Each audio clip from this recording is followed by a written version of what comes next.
And we are live. It's Dr. J here in the house. Today's going to be a live video with a Q&A attached. Really excited to dive in.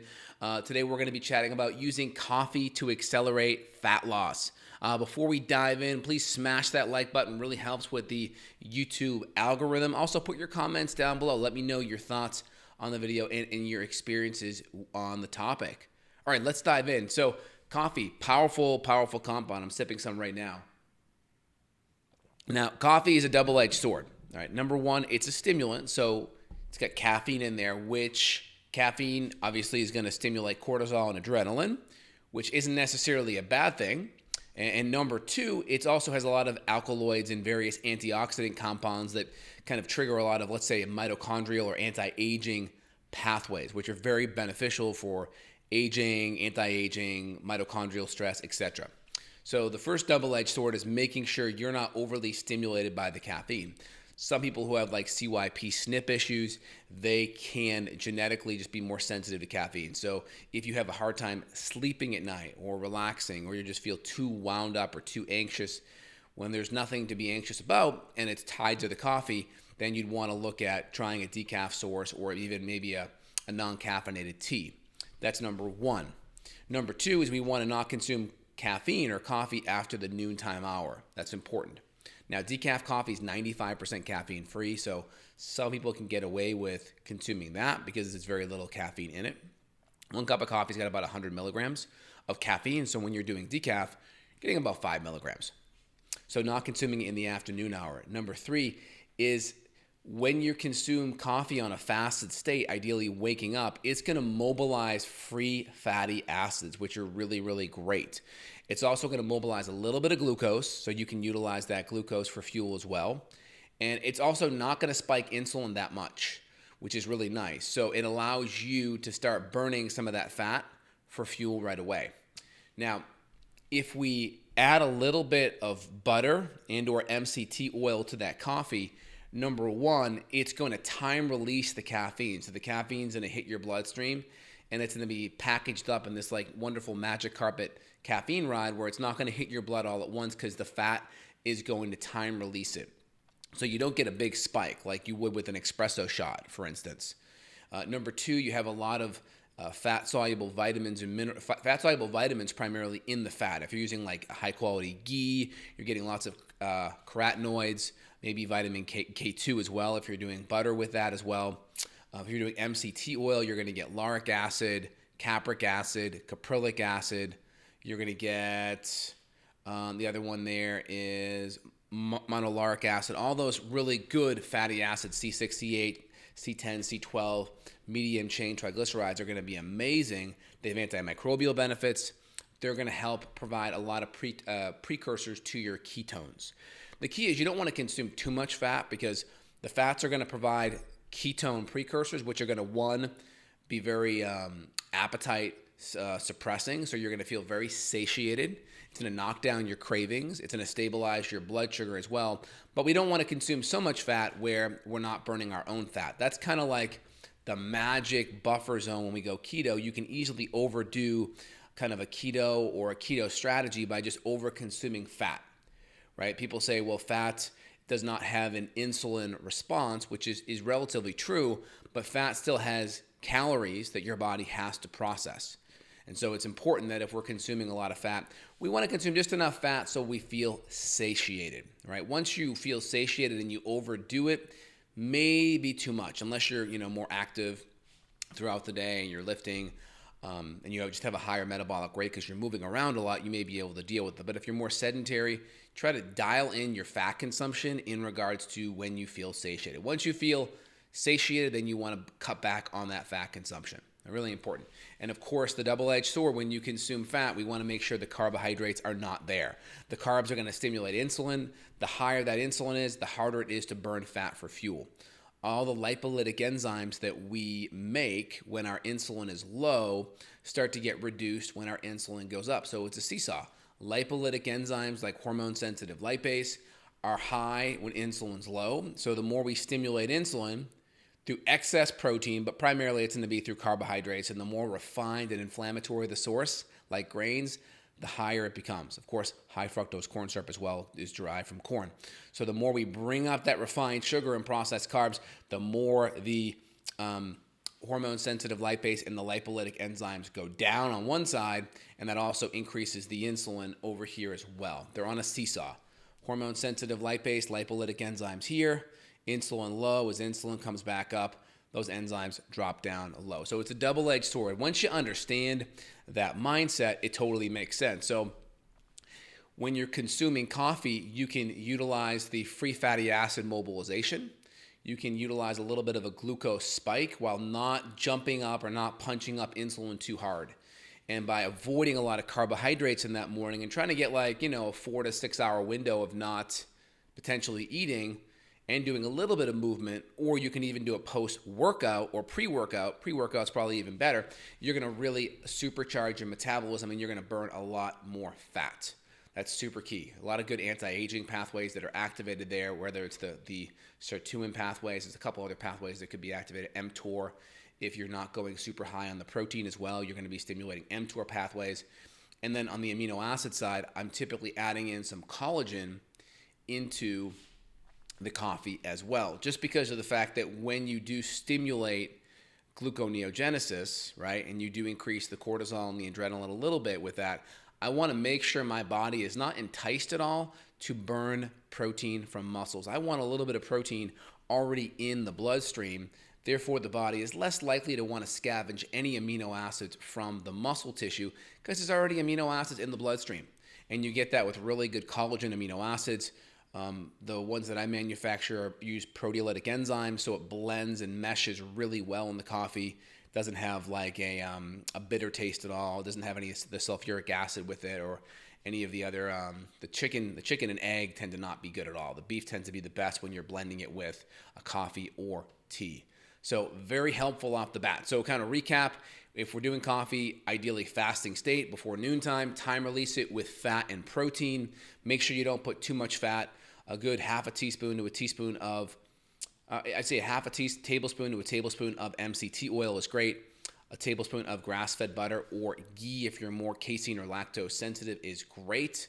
Adding in about 10 to 20 grams of collagen is awesome, and that kind of time releases and allows it to go into your body slowly, and then you have the extra amino acids there for that little bit of a cortisol or adrenaline spike.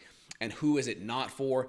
If even after adding high-quality fats or amino acids still makes you too jittery or makes it hard for you to relax or increases anxiety or makes it hard for you to sleep, then you definitely want to avoid it. You can always try decaf coffee instead, which is 95% caffeine free, or even just go with a coffee substitute like some of the chicory root teas are pretty good that taste like coffee, but they're caffeine free. You can even do like, there's a couple of teas that are out there that are also decaffeinated. I forget the exact ones. There's a few that are out there that are good. You can mix it, any decaffeinated tea, throw the fat and the protein in there, and you should be good. And then you can also use MCT oil. MCT oil is better than coconut oil because it's 7 times more dense or more saturated, more concentrated with MCTs, which are the C6, C8, C10, C12 fatty acids, right?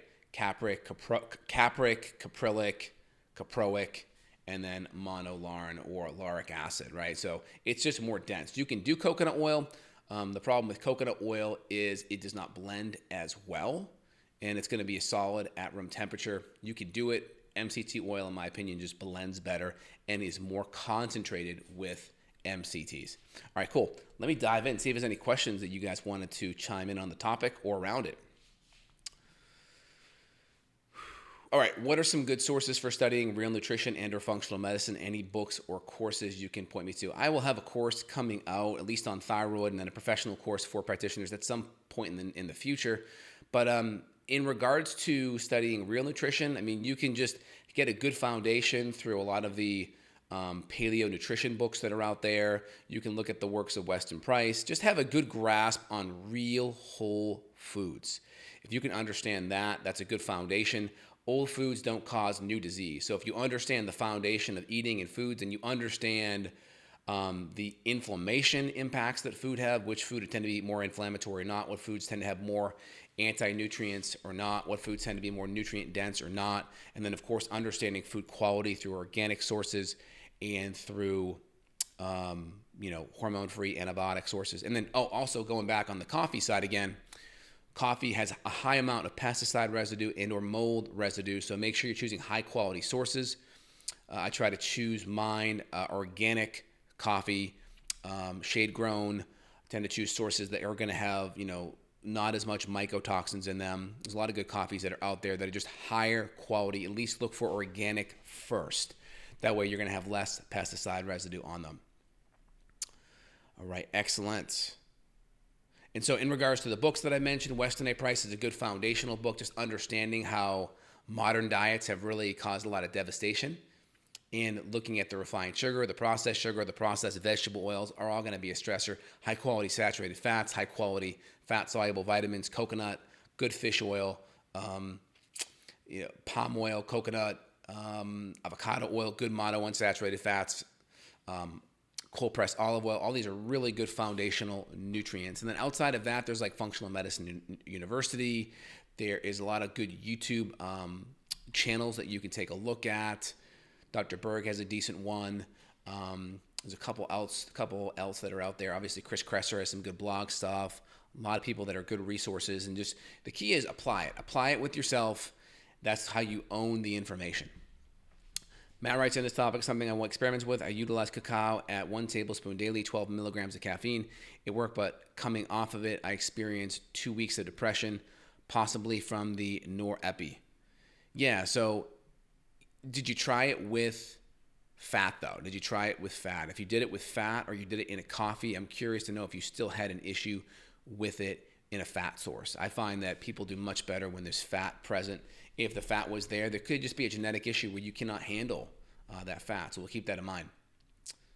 Since coffee is a diuretic, it's going to deplete vitamins and minerals if you drink more than 2 cups of plain black a day. So yeah, when you put fat in it, you're going to time release it better. And of course, you should always start your day hydrating before you do coffee. If you're going to do coffee, you should do at least 25 ounces of water with good high quality minerals or Redmond's Real Salt added to it. That's going to give you extra hydration, extra minerals, and then you are set and ready to go. And then of course, once you finish your coffee and you kind of digest it all, then you can start adding in good hydration throughout the day. So just the key is just don't start the day with coffee alone. I think norepinephrine regulates some components of mood. The caffeine gave me a low-grade euphoria, but after it was like a negative baseline until my body readjusted. Yep. So I think you have to look at what works best for you, Matt. What does bioavailability mean? It means the body has the ability to access the nutrients. So, for instance, fat-soluble vitamin A is more bioavailable than beta-carotene because your body has to convert beta-carotene into vitamin A, or things like non-heme iron sources from plants, right? Heme iron source from animals is more bioavailable. It's easier to absorb, okay? Foods that are consumed, like nutrition from grains or phytic acids from certain plants, they're less bioavailable because of the anti-nutrients that bind to them, make it harder to absorb the nutrition. So cooking some of these things, or just avoiding grains in general and choosing vegetables that have less anti-nutrients, and are just cooking them in a way, steaming, sauteing them, and consuming them with fats, healthy fats, allows those nutrition to be more bioavailable and to absorb. Good question. Lakshmi writes in, hepatitis B can be cured. What supplements would be taken? So for hepatitis B, it just depends. I mean, obviously you have like the interferon medications that are typically used for hepatitis issues. Now you can also do higher dose medicinal mushroom extracts are really good. You can also do higher dose vitamin C is also really good. You can also do glutathione and N-acetylcysteine. It can really help support the liver stress and the liver function. But it just depends. If it's an acute issue, you'd want to monitor your liver enzymes to make sure they're not going up. And you can also monitor like some of the hepatitis like B markers like the surface antigen, those kind of things. I haven't found out I can tolerate coffee. Instead, I use elemental powder with no dextrose. Tastes sweet, but has less than 1 gram of sugar. has 23 grams of carbs per scoop. Will this hinder weight loss? I mean, if you're just starting your day with 23 grams of carbohydrates per scoop, I would try to start your day very, very low on the carb side unless there's exercise happening. Unless there's a lot of exercise or activity, I would keep the carbohydrates much, much lower. Unless you are more ectomorphic on the body type, leaner naturally, then you could probably get away with it. But I would just kind of dial that carbohydrate in based on your activity level. You're welcome. The other one, what are your top 3 roast and coffee companies? So, I mean, there's standard ones like Bulletproof has some good stuff out there. I like a brand right now I've been doing for the last year or so called Kicking Horse Coffee, Kicking Horse. And they have a blend called the Smart Ass Blend. I like it. It's just smooth. I like a medium roast, not too dark, not too light. I like it. Make sure it's organic, shade grown, or just in a good environment where I know it's going to have less chance of mold, those kind of things. And I just choose companies that have good reputations, good reviews, and just try to choose clean quality as much as possible. That helps a lot. Any thoughts on Metformin for anti-aging? Yeah, I think Metformin is very helpful. It's going to help with lowering insulin levels. The problem with Metformin is it can decrease B12 absorption. So you have that B12 thing in the background. You got to make sure you're supplementing that if you are doing it. And also, there was a thing out in the news this week on metformin medications having contaminants or tracings of a toxic carcinogen known as NMDA. So metformin has this residue of NMDA. Some of the companies have it, so you just have to make sure you know which company you're getting it from. NMDA is a carcinogen based on animal studies, so you just got to be careful of that. If it has that contamination in there, it may outweigh some of the benefits that you're getting from the metformin. Will courses be available to nurse practitioners like me? Yes, I would definitely allow people like that, other health providers, allied health fields for sure. Absolutely. Great question on the metformin though, but the NMDA thing is a new article that came out this week, so keep an eye on it. Okay, good. Any other questions, guys? Let me know. If not, I'm going to jump on a patient call. Give it a couple of seconds to any questions to come in. It's always great chatting about these topics and diving in.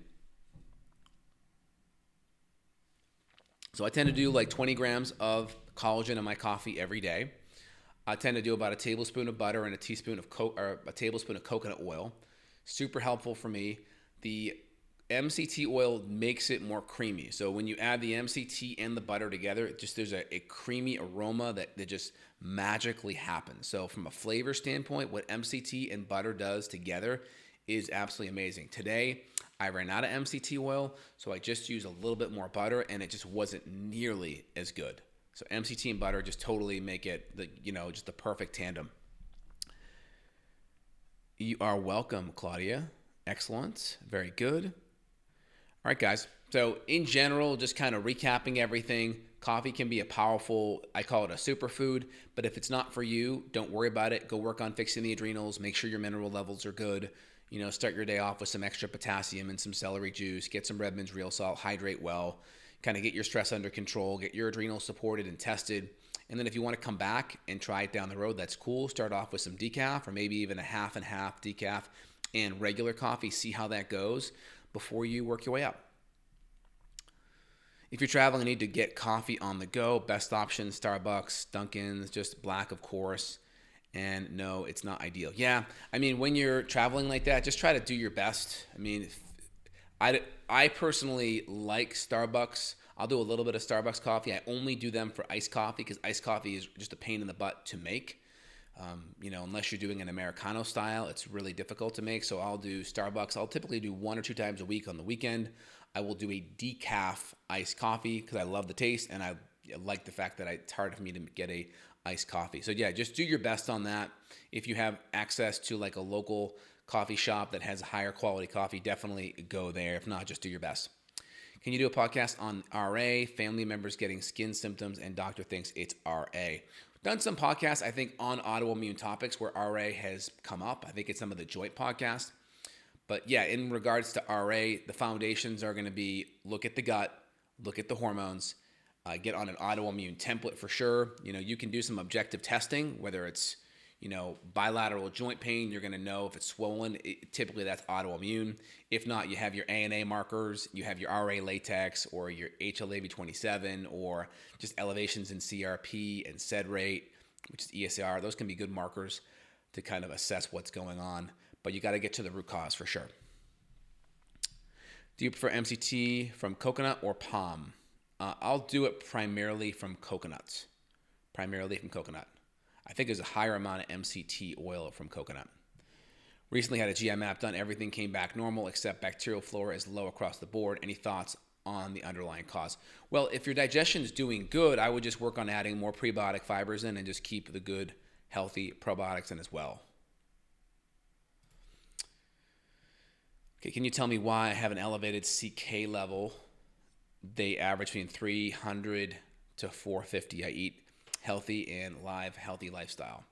So what does CK stand for? Is that creatine kinase?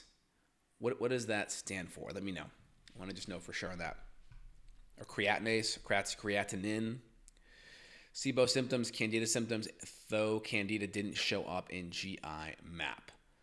So it says though candida didn't show in GI map, did any of the SIBO or bacterial overgrowth symptoms show up in the GI map? That's the question, because they can mimic each other.